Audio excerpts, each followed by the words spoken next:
Evening বন্ধুরা, সবাই কেমন আছেন? সংক্রান্তিতে অনেক কিছু পিঠে বানিয়েছি, যেগুলো ছোটো ছোটো আপনাদের সাথে শেয়ার করছি। তো দেখতে পাচ্ছেন প্রথমে বানিয়ে ফেলেছি দুধ পুলি, আর তার সাথে আছে মালপোয়া, ভাজা পিঠে, তারপরে আরও কত রকমের বানিয়েছি, এগুলো নাম জানি না, অবশ্যই সোনুও দু একটা বানিয়ে দিয়েছে। তো প্রথমেই যেটা আপনার সাথে শেয়ার করছি, এই দেখছেন দুধ পুলি। এটা দুধ পুলিটা অবশ্যই আমি নারকেল দিয়ে বানিয়েছি, আর দুধের মধ্যে যেটা দিয়েছিলাম সেটা হচ্ছে আপনার গুড়।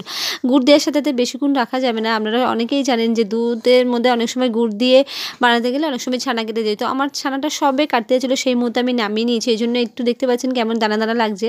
তো যাই হোক, যদি গুড়টা আখের গুড় হয় তাহলে তো কোনো কথাই না, কিন্তু নর্মাল যে গুড় পাওয়া যায় দোকানে, সেই গুড়ে আপনারা করতে যাবেন না, অনেক সময় ছানা কেটে যায়।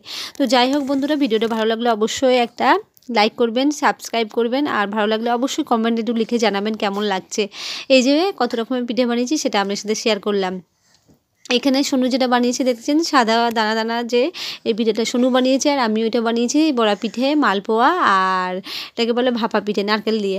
আর এটা দেখছেন প্রথমে চালের গুঁড়ো নিয়েছি, গুড় নিয়েছি, আর চাল নিয়েছি, আর মিক্সারে একসাথে সব গ্রাইন্ড করে নিয়েছি, নিয়ে আর এই যে দেখছেন মালপোয়া, এটা বানিয়ে ফেলেছি। মালপোয়া অবশ্যই গুড় দিয়েছি, গুড় দিতেই ভালো লাগে, কেননা পিঠে মানে তো একটু গুড় ব্যাপার, ঠিক না? তো ঠিক আছে, দেখা হচ্ছে নেক্সট ভিডিওতে। ততক্ষণ সবাই ভালো থাকবেন, সুস্থ থাকবেন। Thank you, tata, bye by.